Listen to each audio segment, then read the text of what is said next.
जो एरिया इसको बलूचिस्तान बोला जाता है, इसकी कैपिटल है क्वेटा। बलूचिस्तान में आपको पता ही इंसर्जेंसी है, ये लोग अलग ही अपना प्रोविंस मांग कर रहे हैं आज से नहीं बहुत टाइम से। फिर सबसे इंपॉर्टेंट एरिया, कमर्शियली सबसे इंपॉर्टेंट एरिया जहां पे पाकिस्तान को सबसे ज्यादा प्रॉफिट होता है वो है सिंध, क्योंकि ये पोर्ट है, कराची कैपिटल है सिंध की। और कराची जो है ये पोर्ट टाउन है, बड़ा ही इंपॉर्टेंट है, खूबसूरत शहर है पाकिस्तान का। उसके बाद दोस्तों ये पंजाब आ जाता है, ठीक है, ये वाला एरिया जो है ये पंजाब वाला है। पंजाब की कैपिटल है यहाँ पे लाहौर। पाकिस्तान की पहले कैपिटल लाहौर ही थी, अभी इस्लामाबाद कर दिया गया है। शुरू से उसकी कैपिटल जो है वो लाहौर रही है। तो पाकिस्तान में जैसे भारत में पंजाब है वैसे पाकिस्तान में पंजाब है।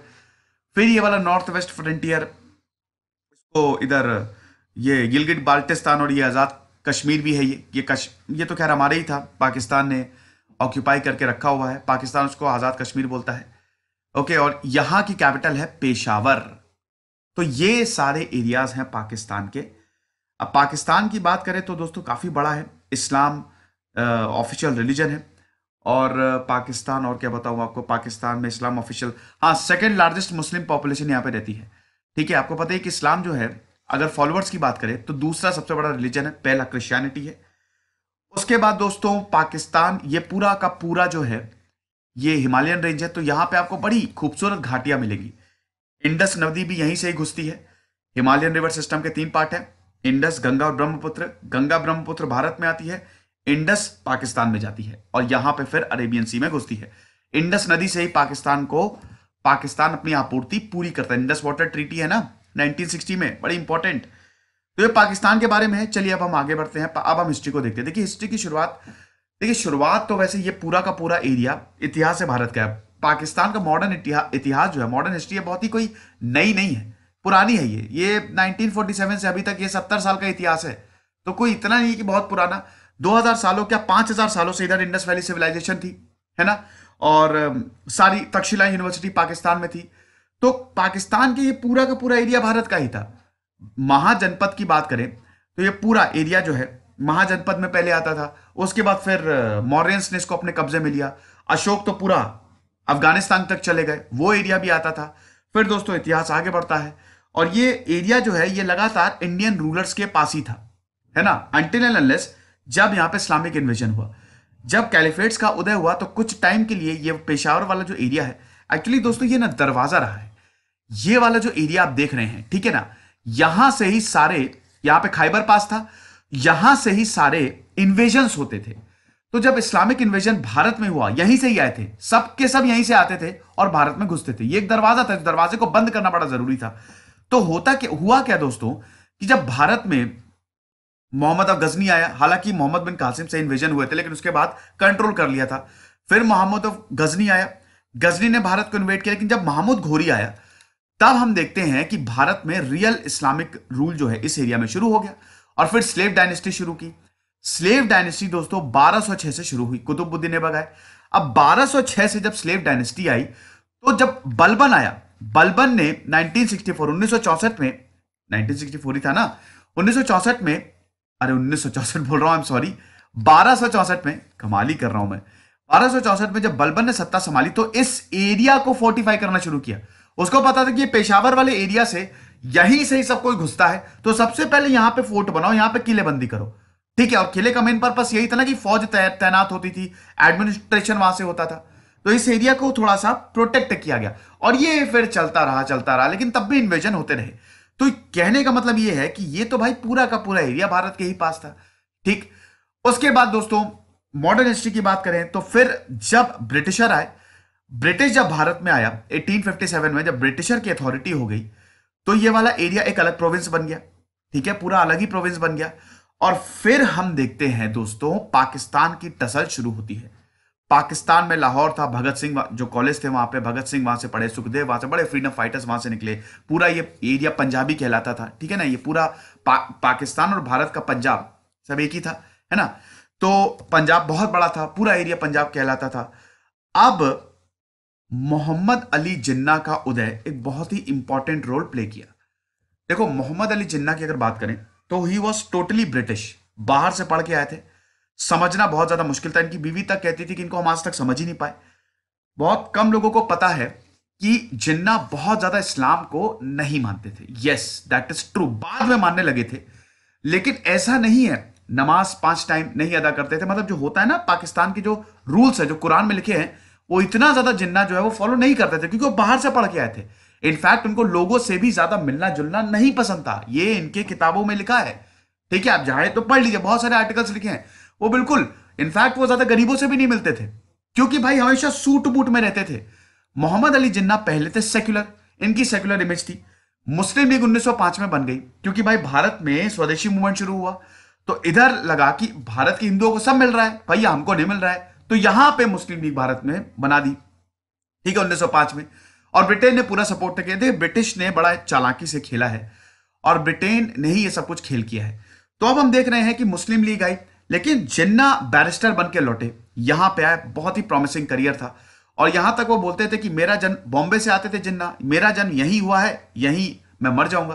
वो भारत के लिए जीते थे मोहम्मद अली जिन्ना, और सेक्युलर थे, बड़ा ही इनकी शुरू में सेक्युलर इमेज थी। और काफी ज्यादा, मतलब कांग्रेस और मुस्लिम लीग को साथ में लाने का काम मोहम्मद अली जिन्ना ने ही किया है। लेकिन अब 1920 के बाद से अब जिन्ना जो है वो धार्मिक रंग लेंगे। इनकी सेक्युलर छवि अब बिल्कुल बिगड़ेगी, क्योंकि इकबाल से थे प्रेरित। देखिए, इसका बहुत बड़ा, इंडियन नेशनल कांग्रेस में गांधी जी की एंट्री हो गई। तो जब गांधी जी आए, जिन्ना ओल्ड स्कूल थे, जिन्ना मॉडरेट लीडर थे। जैसे पहले मॉडरेट्स बोलते थे ना कि हम कानून हम नहीं चाहते कि ब्रिटेन जो है वो बाहर जाए, क्योंकि भाई जिन्ना ब्रिटिश से पढ़ के लौटे थे।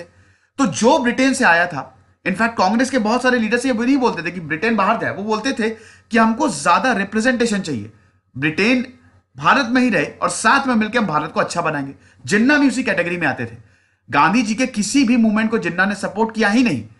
ठीक है, मैं बहुत ज्यादा, फिर जिन्ना की बायोग्राफी हो जाएगी ये, लेकिन आप समझिए 1930 में हम देखते हैं जब लाहौर रेजोल्यूशन पास हुआ, मतलब 1929 में, तब जिन्ना को पहली बार लगा कि यार मुझे तो किनारा कर दिया। हालांकि उस समय मुस्लिम लीग में कोई लीडर नहीं था, जिन्ना को घसीट के लेके आई। जिन्ना बाहर चले गए थे, वापस चले गए थे इंग्लैंड, वहीं पे अपना बैरिस्ट्री, वो वहीं पे अपना केस वेस लड़ रहे थे। उनको कहा कि क्या ठीक है, सब संभाल रहे हैं, मेरी इतनी जरूरत नहीं है। लेकिन मुस्लिम लीग खींच के जिन्ना को दोबारा लेके आया कि हमको लीडर चाहिए। और उसके बाद इसमें जिन्ना ने अपने पॉइंट्स दिए, उनके नहीं माने गए। जिन्ना, तब ये शुरुआत हो गई थी 1930 में ही, ये शुरुआत हो गई थी। पाकिस्तान नहीं, पाकिस्तान रेजोल्यूशन अभी तक पास नहीं हुआ है, लेकिन हां, मुस्लिमों को ज्यादा राइट चाहिए। उसके बाद दोस्तों बड़ी लंबी लड़ाई चली। अब ये सब मैंने कवर किया है हम, क्योंकि 1947 से मेन हिस्ट्री देखेंगे। जिन्ना जो है उन्होंने अल्टीमेटली इकबाल से बड़े प्रेरित थे, और इकबाल तो पाकिस्तान पाकिस्तान कहते थे। चौधरी रहमत अली खान ने पाकिस्तान वर्ड बनाया कि भैया मुस्लिमों को एक अलग देश दे दो। 1935 में दोस्तों जब इलेक्शन हुए और जब जिन्ना हारे, तब इनको पता चल गया, तब वो पूरा इस्लामिक में चले गए। इस्लाम कोई दिक्कत नहीं है, लेकिन अब धार्मिक रंग दे दिया। पहले सेक्युलर थे, अब बिल्कुल धार्मिक रंग दे दिया। 1940 में फिर आपको पता है लाहौर रेजोल्यूशन पास हुआ, और उसके बाद फिर पाकिस्तान रेजोल्यूशन, जिसको बोला जाता है कि लड़के लेंगे पाकिस्तान। फिर दोस्तों बड़ी लंबी क्विट इंडिया मूवमेंट में भी जिन्ना ने पार्ट नहीं लिया, और जिन्ना बोलते थे कि हाँ बिल्कुल, क्या, क्योंकि इधर भारत का ये मानना था, भारत अब चाहता था कि हमको पूरी आजादी मिले, टोटल इंडिपेंडेंस। ठीक है, वो डोमिनियन स्टेटस की बात चली गई थी। लेकिन जिन्ना का बोलना था कि बिल्कुल हम आजादी लेंगे, क्यों नहीं आजादी लेंगे, बस पाकिस्तान अलग कर दो। तो दोस्तों बहुत कुछ हुआ, फिर डायरेक्ट एक्शन डे हुआ, और अल्टीमेटली हम देखते हैं कि इतनी टसल के बाद, अब देखिए पार्टीशन जो है ना, ये बड़ा ही जटिल मुद्दा है। इसमें बहस, इसमें बहुत सारे तर्क वितर्क दिए जाते हैं। लेकिन भारत का पार्टीशन हुआ और उसके बाद दो देश बन गए 1947 में। एक रहा पाकिस्तान और दूसरा रहा भारत। ये दो देश हो गए। अब पाकिस्तान का इतिहास जो है वो शुरू होता है। अब देखिए, पाकिस्तान 1947 से बना। अब जितने भी यूरोपियन नेशंस थे, इनफैक्ट यूएसए भी, आपको जान के हैरानी होगी कि सन 2000 तक अमेरिका ने पाकिस्तान का सपोर्ट किया है। अमेरिका शुरुआत से पाकिस्तान के साथ था, भारत के साथ नहीं था।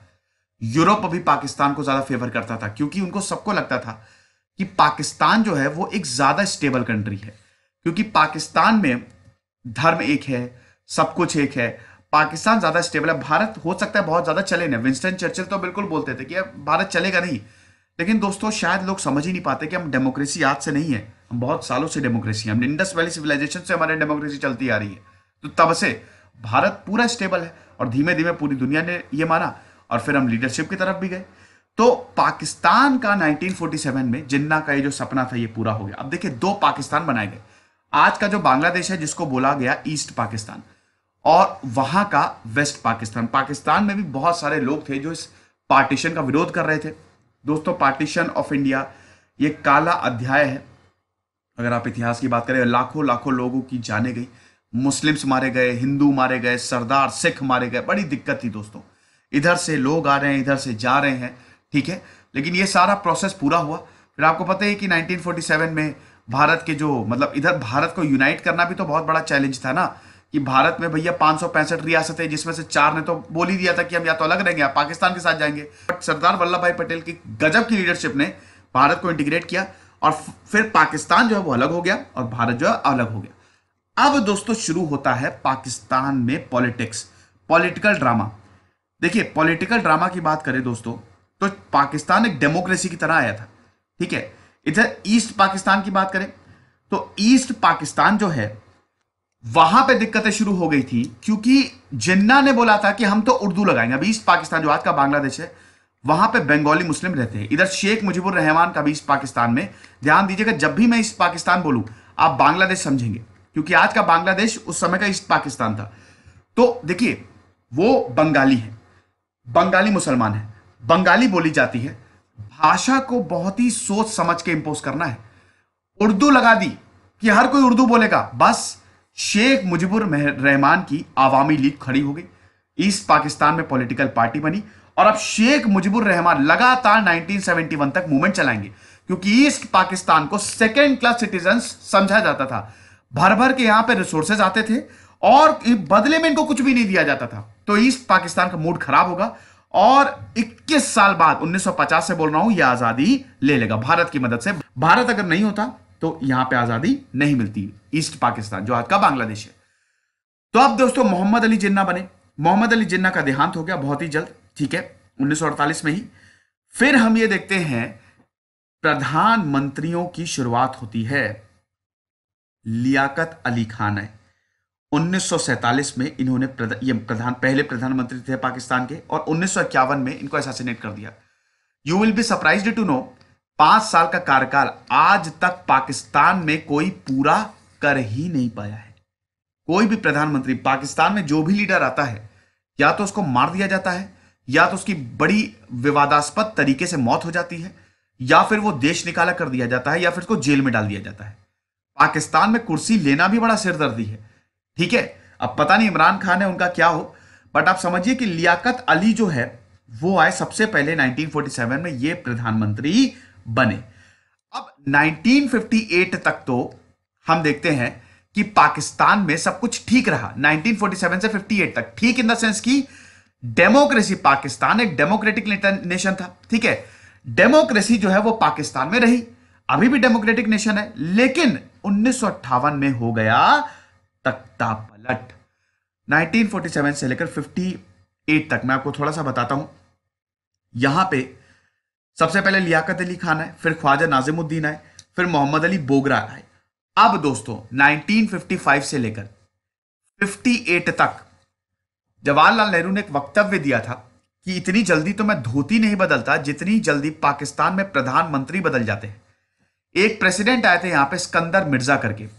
सिकंदर मिर्जा जो बड़े एक थोड़े से इनसिक्योर टाइप के थे, उनको लगता था कि ज्यादा, मतलब प्रेसिडेंट थे वो, राष्ट्रपति थे, उनको ऐसा लगता था कि ज्यादा जो है वो देना नहीं चाहिए, मतलब प्रधानमंत्री, उनको कुछ भी खतरा लगता था तो वो प्रधानमंत्री को ही हटा देते थे। प्रेसिडेंट के पास इतनी ताकत थी कि प्रधानमंत्री और सरकार को बर्खास्त कर दे, तो ऐसा था उनका। तो 1955 में गिनते रहिए, चौधरी रहमत अली, चौधरी मोहम्मद अली, फिर 1956 में हुसैन सोहरावर्दी, फिर 1957 में इब्राहिम इस्माइल चुंदरीगर, फिर 1957 में फिरोज खान नून।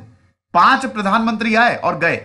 इतनी जल्दी प्रधानमंत्री बदले गए हैं। इस्कंदर मिर्जा को यह डर था कि कहीं ऐसा ना हो कि कोई गड़बड़ हो जाए।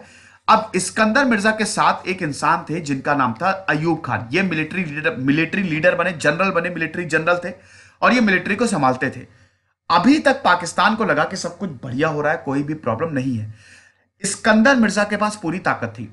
इस्कंदर मिर्जा को यह लग रहा था कि अयूब खान बहुत ही भरोसे लायक इंसान है, कभी भी वो कुछ ऐसा नहीं करेंगे जो मुझे खतरा दे। बहुत ज्यादा भरोसा करते थे।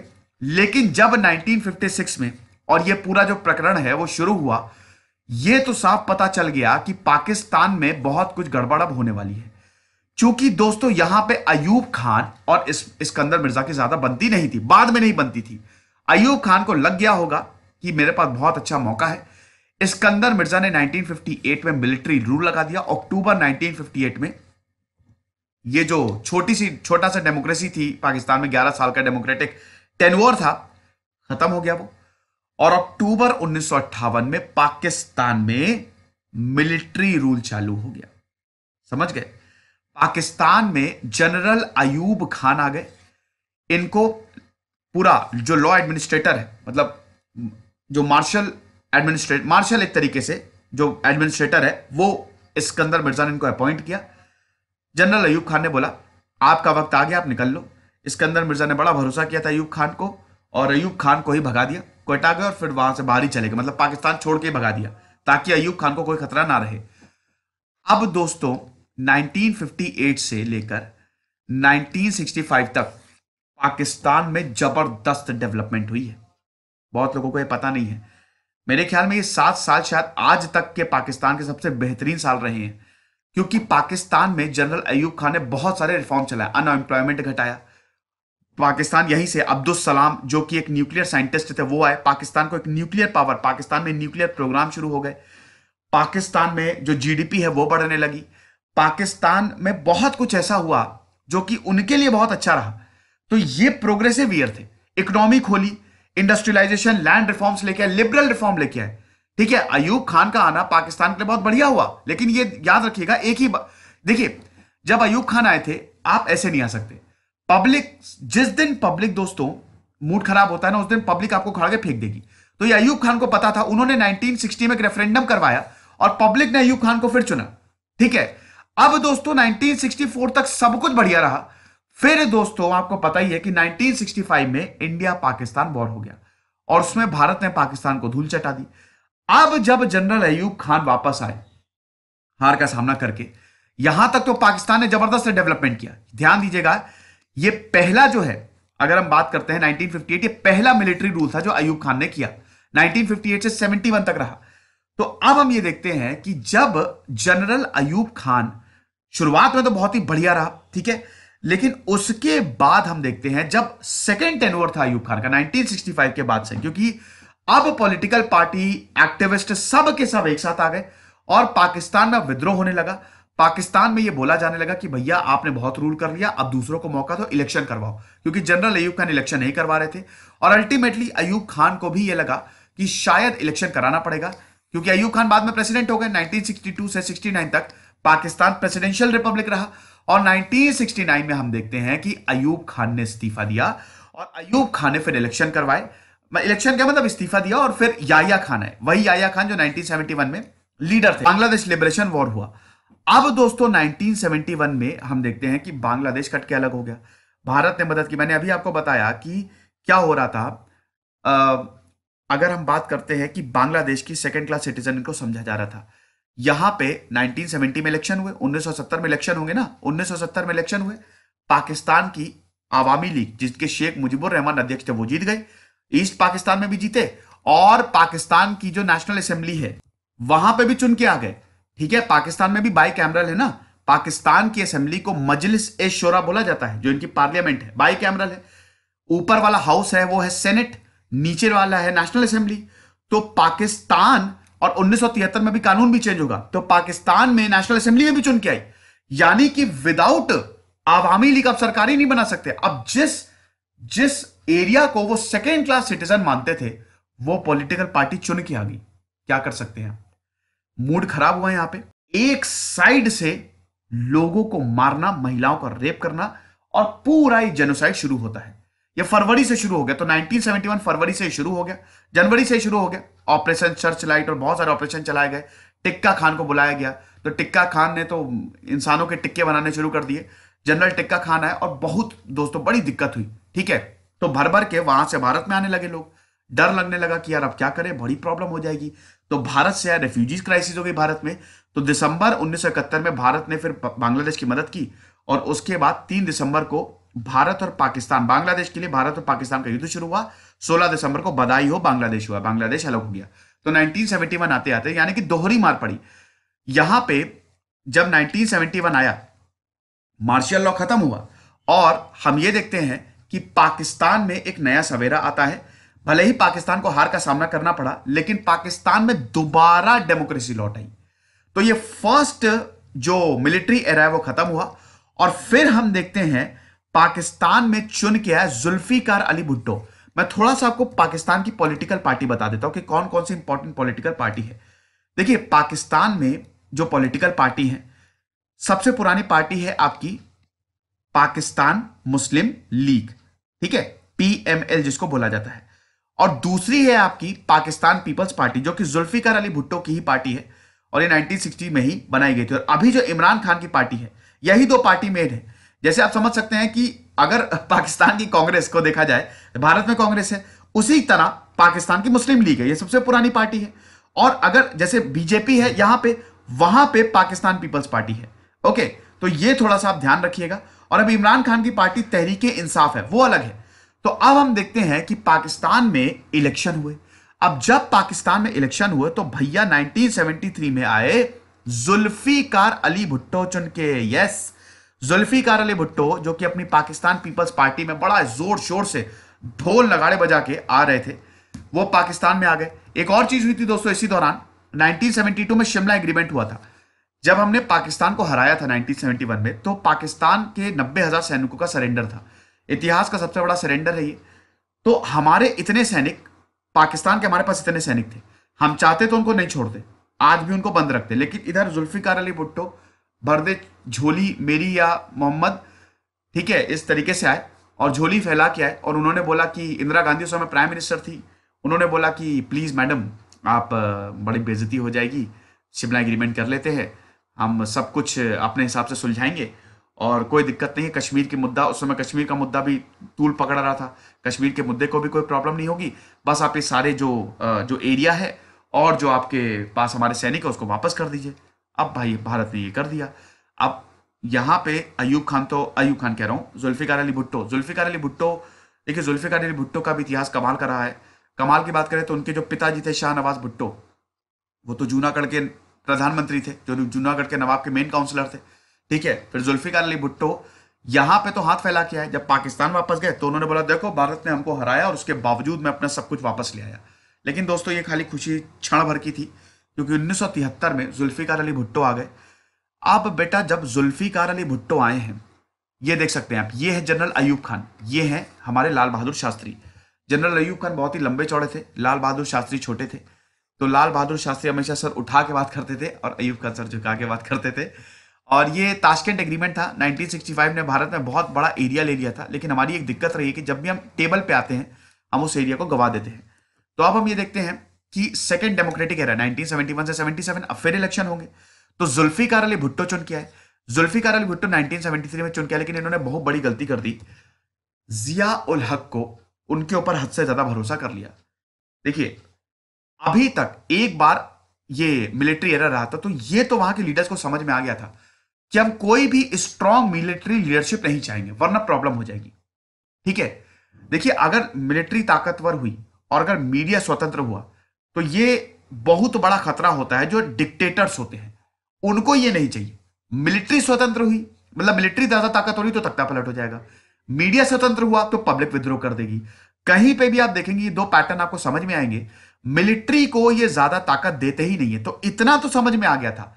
जिया उल हक जो कि बहुत अच्छे परिवार से नहीं आते थे, यही भारत में ही जन्मे थे, और उसके बाद जिया उल हक का ऊपर आना, ये दोस्तों बड़ी गजब की स्टोरी है। जिया उल हक के बारे में आप पढ़िएगा, वो इतने हम्बल इंसान थे, इतना ऐसा था कि आप कहते ना कि आप जब इंसान से मिलते हैं, अरे कैसे हैं सर, अरे नहीं सब आपकी कृपा है, मंत्र मुग्ध हो जाते हैं। आपको लगता है इससे अच्छा तो मैंने जिंदगी में कोई इंसान देखा ही नहीं यार, कहां थे अच्छे लोग तो यही हैं। ऐसे थे जिया उल हक। कोई उनके घर जाता था एकदम हाथ पकड़ के बाहर तक छोड़ने जाते थे, और जो भी, हाँ बहुत बढ़िया आइडिया है बेटा, हम यही इंप्लीमेंट करेंगे। इतने चालाक इंसान थे, इतने चालाक, अंदर अंदर कुछ और, हाथी के दांत खाने की और दिखाने की और चालाकी भरी पड़ी थी जिया उल हक में। किसी ने यह नहीं सोचा था कि जिया उल हक तख्ता पलट कर देंगे। जुल्फिकार अली भुट्टो से इनके जो एडवाइजर थे वो बोलते थे, सर इस इंसान को आप देखिए, आप जो इतनी ज्यादा छूट दिए रहे हैं, मुश्किल हो सकती है आपको। तो जुल्फिकार अली भुट्टो बोले, क्या ये इंसान बहुत पढ़ा लिखा है? नहीं। क्या इसको अच्छी अंग्रेजी आती है? नहीं। क्या पब्लिक इसके साथ है? नहीं। क्या ये बड़ा ही स्ट्रांग है या मिलिट्रीज की बात मानती है? नहीं। तो ये मेरा तख्ता पलट कैसे करेगा, कैसे मुझे? लेकिन दोस्तों जिया उल हक के माइंड में कुछ और चल रहा था, और जिया उल हक की बड़ी बेइज्जती करते थे जुल्फिकार अली भुट्टो पब्लिक के सामने। ये देखो बंदर आ गया, और ये देखो ये मेरा बंदर है। जिया उल हक सारी बेइज्जती नोट कर रहे थे, है ना, नोट कर रहे थे। और फिर जब मौका आया, पूरा तख्ता पलट कर दिया उन्होंने। 1977 में सेकेंड मिलिट्री एरा पाकिस्तान में शुरू होता है, और जिया उल हक यहीं खत्म। खत्म छोड़िए, बेइज्जती नोट कर रहे थे, जिया उल हक को पकड़ा। 1974 में कोई एक पॉलिटिकल लीडर की मौत हो गई थी, जिया उल हक को उसमें फंसाया क्या सही भी होगा पता नहीं मुझे, और जेल में डाल दिया। जेल में डाल दिया, फांसी दो फांसी, फांसी से नीचे कुछ मानेंगे ही नहीं। जुल्फिकार अली भुट्टो की जो बेटी थी बेनजीर भुट्टो, वो छोटी थी उस समय। हालांकि जुल्फिकार अली भुट्टो अपनी बच्ची से बहुत प्यार करते थे, ठीक है। जुल्फिकार और बेनजीर भुट्टो भी बाहर ही पढ़ी लिखी थी, ठीक है। मतलब उनके हालांकि हस्बैंड तो आसिफ अली जरदारी थे, शादी यहीं पे की थी, लेकिन वो बाहर पढ़ी लिखी थी। मतलब वो भी ब्रिटेन से पढ़ के आई थी, वो भी लिबरल थी थोड़ी। भाई जो ब्रिटेन से पढ़ के आएगा वो समझ लो लिबरल है ना, ऐसा इतिहास कहता है। तो हम ये देख रहे हैं कि जहां पे भी जाती थी, शिमला एग्रीमेंट में भी, हर जगह जुल्फिकार अली भुट्टो बेनजीर भुट्टो को ले जाते थे। लेकिन 1977 में इनको डाल दिया जेल में, मुकदमा चलाया गया, जुल्फिकार अली भुट्टो को फांसी की सजा दे दी गई। दोस्तों इसमें बहुत लोग ये भी बोलते हैं, मुझे लगता है सही है, कि जुल्फिकार अली भुट्टो को जबरदस्ती फांसी दी गई है, क्योंकि उनको पता था, जिया उल हक को यह पता था कि अगर मैं इस इंसान को छोड़ दूंगा तो ये मुझे नहीं छोड़ेगा। तो इसीलिए जुल्फिकार अली भुट्टो को फांसी की सजा दी गई। बहुत दया याचिका यहां पे दाखिल की गई, हाथ पैर जोड़े गए। जो इनकी बेगम थी और जो इनकी बेटी थी, पूरा परिवार जिया उल हक के चक्कर काट रहा था कि आप प्लीज मत फांसी दीजिए, हम लोग यहां छोड़ के चले जाएंगे। नहीं मानी। जुल्फिकार अली, जिया उल हक को पता था कि अगर ये इसको मैंने छोड़ दिया, क्योंकि उस समय जुल्फिकार अली भुट्टो सबसे ताकतवर इंसान थे, तो ये मुझे नहीं छोड़ेगा। 1978 में जुल्फिकार अली भुट्टो को फांसी दे दी गई। 1979। अब ये जो 11 साल रहे हैं पाकिस्तान के जिया उल हक के टाइम के, ये बड़े खतरनाक इन द सेंस की यहां पे पूरी तरीके से इस्लामीकरण हो गया पाकिस्तान का। पाकिस्तान एक एक्सट्रीमिस्ट स्टेट पे चला गया। हुद हुद ऑर्डिनेंस लेके आए, शरिया लॉ इंपोज किया। यहां पे औरतों के लिए तो एक काला कानून, औरतों को कोई भी क्या कहते हैं कि यहां पे आजादी नहीं थी, कोई बोलने की आजादी नहीं थी, कुछ नहीं था औरतों को। बड़ा मुश्किल, पॉलिटिकल लीडर्स को पकड़ पकड़ के जेल में डाला गया। संविधान तो चेंज कर ही दिया था, और यहां पे मतलब पूरा इस्लामीकरण कर दिया था। और इसी दौरान भारत के लिए भी इनकी नीति बहुत अच्छी नहीं थी। इसी दौरान दोस्तों आपको पता ही है कि सोवियत अफगान वॉर भी 1979 में शुरू हो गया था। रोनाल्ड रीगन पूरी तरीके से जिया उल हक को सपोर्ट कर रहे थे।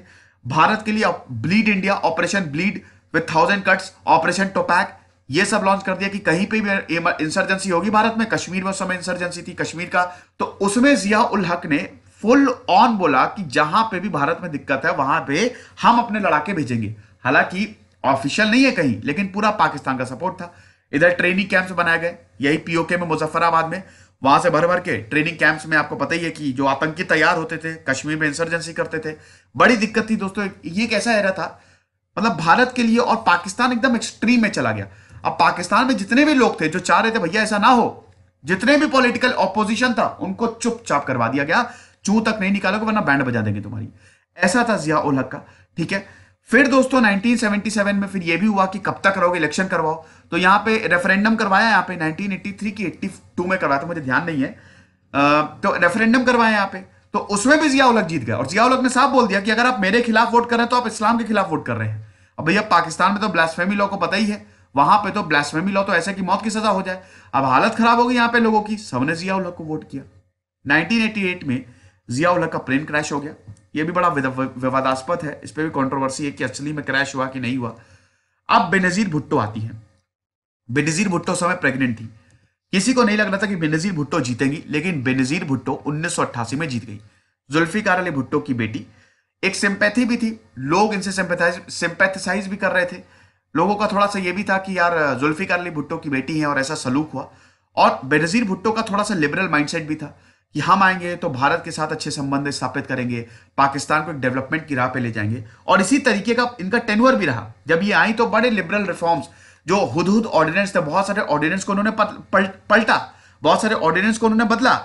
लेकिन दोस्तों ये ज्यादातर लोगों को समझ में नहीं आया। और फिर जब इलेक्शन हुए तो नवाज शरीफ 1993 में 1993 में इनकी पार्टी आ गई। फिर बेनजीर भुट्टो भी ज्यादा दिन तक नहीं चल पाई, 1990 में नवाज शरीफ आ गए। अब नवाज शरीफ भी बड़े अमीर खानदान से आते थे और एक तरीके से चीफ मिनिस्टर भी रहे थे, पंजाब के चीफ मिनिस्टर रहे थे और पॉलिटिकल एक्सपीरियंस इनको जबरदस्त था। तो 1990 में भैया ये आए, ये भी खाली 3 साल तक रहे, 1990 से लेकर 1993 तक। अच्छी बात यह है कि 1988 से लेकर 1999 तक यहां पे डेमोक्रेसी रहेगी।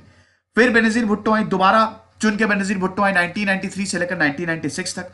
फिर नवाज शरीफ आए 1997 से लेकर 1999 तक। और उसके बाद हो गया, नवाज शरीफ जब थे उन्होंने फिर एक गलती कर दी कि परवेज मुशर्रफ को उन्होंने, ये आप देख सकते हैं, ये है जुल्फिकार जिया उल हक, ठीक है, ये आप देख सकते हैं। कितने आपको लग रहा है कहीं से कि ये इंसान तख्ता पलट करेगा, लेकिन इन्होंने किया। ये है बेनजीर भुट्टो, है ना, ये है बेनजीर भुट्टो। और ये 90 मतलब 2 बार, तब तक 1988 से लेकर 1999 तक, एक बार बेनजीर भुट्टो, एक बार नवाज शरीफ। अब दोस्तों मुशर्रफ अजीज यानी कि परवेज मुशर्रफ ने तख्ता पलट किया। जो गलती पिछले लीडर्स ने करी थी, इंसान अपनी गलतियों से सबक नहीं लेता है, वह इन्होंने कर दी। परवेज मुशर्रफ आर्मी चीफ, नवाज शरीफ को पता भी नहीं था कि, और जब देखिए नवाज शरीफ जब जब आए ना, भारत और पाकिस्तान के रिश्ते जो है वो सुधरे हैं, ये अच्छी बात रही है। नवाज शरीफ, ऐसा लग रहा था भारत पाकिस्तान मतलब रिश्ते काफी सुधर रहे हैं। इधर लाहौर बस यात्रा, अटल बिहारी वाजपेयी का भी एक अलग ही विजन था। लेकिन फिर कारगिल वॉर हो जाता है। नवाज शरीफ को पता तक नहीं था कि कारगिल वॉर हुआ है। आप देखिए यहाँ की मिलिट्री और पॉलिटिकल पार्टीज में कैसा कोऑर्डिनेशन है। मिलिट्री अलग चलती है, पॉलिटिक्स यहाँ पे अलग है, इसीलिए तो डेमोक्रेसी सस्टेन नहीं कर पा रही है, रिलेशन बड़े खराब है, ठीक है। तो ऐसा है कि पाकिस्तान जो है बिल्कुल अलग, मतलब इनकी जो पार्टी है, नवाज शरीफ को नहीं पता था। जब अटल बिहारी वाजपेयी ने फोन किया कि भैया आपने तो हमला कर दिया है, दोस्ती का ये सलाह दोगे, नवाज शरीफ को समझ ही नहीं है कि क्या बोले, क्योंकि इनको पता ही नहीं। तो परवेज मुशर्रफ जो है वो आ गए। अब 1999 से लेकर 2007 तक परवेज मुशर्रफ रहे। और फिर दोस्तों वही होता क्या है कि पाकिस्तान में जो पार्टी आती है, जो जीतता है, सबसे पहले जितने पॉलिटिकल ओपोनेंट्स हैं उनको चुप कराता है। नवाज शरीफ के ऊपर मुकदमा चलाया यहां पे, और नवाज शरीफ को फांसी हो ही जाती। पॉलिटिकल प्रेशर बहुत ज्यादा था। बेनजीर भुट्टो वैसे ही बाहर घूम रही है। जब यहां पे परवेज मुशर्रफ आए तो बेनजीर भुट्टो भी बाहर गई और नवाज शरीफ, दोनों को ही भगा दिया कि आप बेटा दिखो नहीं। लेकिन इंटरनेशनल प्रेशर बढ़ रहा था दोस्तों। 1999 से लेकर 2007 तक परवेज मुशर्रफ रहे, इंटरनेशनल प्रेशर बहुत ज्यादा बढ़ा। और फिर हम देखते हैं नवाज शरीफ और बेनजीर भुट्टो दोनों ही वापस आए, ठीक है। इसी दौरान बेनजीर भुट्टो के जो हस्बैंड थे आसिफ अली जरदारी, प्रेसिडेंट भी थे, ये पाकिस्तान के प्रेसिडेंट भी रहे हैं, तो इनको जेल में डाल दिया गया। और बेनजीर भुट्टो बाहर से बोल रही थी कि भैया आप हमारे हस्बैंड को छोड़ो। 2008 में जब बेनजीर भुट्टो वापस आई, ऐसा लग रहा था कि यार शानदार स्वागत हुआ बेनजीर भुट्टो को, और ऐसा लग रहा था कि सब कुछ बढ़िया है, बढ़िया ही रहेगा। लेकिन दोस्तों बढ़िया हुआ नहीं, क्योंकि 2008 में बेनजीर भुट्टो जब वापस आई, स्वागत तो बहुत बढ़िया हुआ। परवेज मुशर्रफ ने फोन पे पहले ही बोल दिया था कि आप अगर आ रही हो आपकी जान को खतरा है, लेकिन बेनजीर भुट्टो मानी नहीं। वो चेंज लाने के लिए यहाँ पे पाकिस्तान है, उनको लगा कि इलेक्शन लड़ेंगे, चेंज लाएंगे, मैं प्रधानमंत्री होंगी, उड़ा दिया बम से। बेनजीर भुट्टो को बम से उड़ा दिया। पहले भी हमले हो चुके थे और ये पाकिस्तान की पॉलिटिक्स के लिए और खतरनाक था। इसी दौरान दोस्तों परवेज मुशर्रफ भी हट गए थे, परवेज मुशर्रफ ने इस्तीफा दिया। अब जैसे ही परवेज मुशर्रफ ने इस्तीफा दिया, दोबारा इलेक्शन हुए। 2008 में जब इलेक्शन हुए तो यूसुफ रजा गिलानी जो थे वो प्रधानमंत्री थे। हालांकि वो 2008 से लेकर क्या कहते हैं कि 2012 तक रहे हैं। तो यूसुफ रजा गिलानी है, लेकिन अब यूसुफ रजा गिलानी जो है वो भी पाकिस्तान पीपल्स पार्टी के थे। भाई जीती पीपीपी। देखिए बेनजीर, आप सुनिए हुआ क्या। बेनजीर भुट्टो की है, भुट्टो ने, जुल्फिकार अली भुट्टो ने ही पाकिस्तान पीपल्स पार्टी बनाई। तो जुल्फिकार अली भुट्टो की बेटी है बेनजीर भुट्टो। बेनजीर भुट्टो आई, 2008 में इलेक्शन हुए, मार दिया उन्हें, खत्म हो गई वो। तो गजब की सिंपैथी मिली कि इतनी बड़ी लीडर को आपने मार दिया, बम छोड़ा दिया। आपने नहीं मतलब वहां पे बम छोड़ा दिया, क्योंकि भैया पाकिस्तान में महिला प्रधान देश तो है नहीं, पुरुष प्रधान देश है वो। भाई पाकिस्तान के आप हर जगह भी देखिए तो पेट्रियार्की है। कोई भी ये नहीं चाहता कि उनको एक महिला रूल करे। तो भाई पाकिस्तान जैसे देश में महिला लीडर होगी, ऐसा नहीं, ये हमारे यहाँ नहीं चलता है, उड़ा दिया बम से। तब यूसुफ रजा गिलानी को चुना गया, प्रधानमंत्री रहे 2008 से लेकर 2012 तक, ठीक ठाक इनका टेन्योर रहा। अब हम ये देखते हैं कि इधर नवाज शरीफ अपनी राह में थे कि अब मुझे भी कुछ ना कुछ तो करना ही है। और फिर हम देखते हैं दोस्तों 2013 में फिर इलेक्शन होते हैं, और 2013 से लेकर 2017 तक, यानी कि 4 साल तक नवाज शरीफ प्रधानमंत्री रहे। इनकी पार्टी पाकिस्तान मुस्लिम लीग जीती, 2017 तक ये प्रधानमंत्री रहे, लेकिन फिर इनको जेल में डाल दिया गया। अभी नवाज शरीफ जेल में है, फिर इनको जेल में डाल दिया गया, क्योंकि देखिए ऐसा था ना कि Nawaz Sharif Panama paper leak हो गए थे, क्योंकि इन्होंने शेल कंपनी बना दी थी, इनके ऊपर आरोप लगा और इनका नाम आया। तो इसमें भाई देखिए मौका ढूंढ रहे थे, पाकिस्तान में यही होता है, बस मौका मिल जाए तो बड़े लीडर को बंद कर दे, जो भी पावरफुल लीडर होता है, ठीक है। बंद कर दिया इनको जेल में, सजा हो गई इनको, इनकी बेटी को, इनके दामाद को, सबको सजा हुई कि आपने घपला किया है, आपने शेल कंपनी बनाई है, ये सब गबन किया है, और उठा के इनको जेल में डाल दिया गया। अब दोस्तों फिर जब 2017 में इलेक्शन हुए, तब हम ये देखते हैं कि इमरान खान चुन के आए, मतलब 2018 में। तो इनकी पार्टी जो है वो पाकिस्तान की तहरीक इंसाफ है। अब इमरान खान के लिए भी बड़ा मुश्किल हो गया है, वहां पे इस समय बहुत ही एक्सट्रीमिस्ट जो लीडर है खादिम हुसैन रिजवी, उनका उदय हो रहा है, जो बड़ा ही एक तरीके से बड़े कट्टर है ना। और वहां पे भी अभी प्रोटेस्ट चल रहे हैं। इमरान खान के लिए भी बड़ा मुश्किल हो गया है। इमरान खान का जो टेन्योर है वो 2 तरीके का है, अच्छा भी है और बहुत खराब भी है। खराब इसलिए है कि मतलब वो ज्यादा कुछ कर नहीं पा रहे हैं। हालांकि इमरान खान भी एक लिबरल लीडर थे, लेकिन जब पाकिस्तान की कुर्सी पे जो आ जाता है, वो लिबरल छोड़ दे, कुछ नहीं, आपको करना वही है जो पब्लिक चाहेगी। और पब्लिक वहां पे चाहती है कि आप, पब्लिक इन द सेंस कि वहां पे जो कट्टर लोग हैं, कट्टरपंथियों को भी उनको बहुत बड़ा वोट बैंक है, वो चाहते हैं कि आप जो है ज्यादा जो कानून है, ज्यादा जो हमारे परंपरा है उससे छेड़छाड़ ना करें। तो अभी भी इमरान खान का जो स्टैंड है वो बिल्कुल बदला हुआ है, और पूरी दुनिया का सपोर्ट जो है वो मिल नहीं रहा है। अमेरिका भारत के साथ है, इनफैक्ट पूरी दुनिया, इस्लामिक नेशंस भी भारत के साथ है। ये सारी दिक्कत है, लेकिन अच्छी बात यह है पाकिस्तान में अभी फिलहाल डेमोक्रेसी है। अब ये कब तक रहेगी ये नहीं पता, कब तक सस्टेन करेगी ये नहीं पता, क्योंकि आप देखिए पाकिस्तान में 11-12 साल में तख्ता पलट हो रहा है, ठीक है। और अब देखिए 2007 के बाद पाकिस्तान में भी 13 साल हो गए हैं। तो ये कब तक होगा, क्या इमरान खान अपना टेन्योर पूरा कर पाएंगे, ये हमको नहीं पता। ये है परवेज मुशर्रफ, और ये है नवाज शरीफ, और ये है इमरान खान। पाकिस्तान का इतिहास इन शॉर्ट मैंने बता दिया है।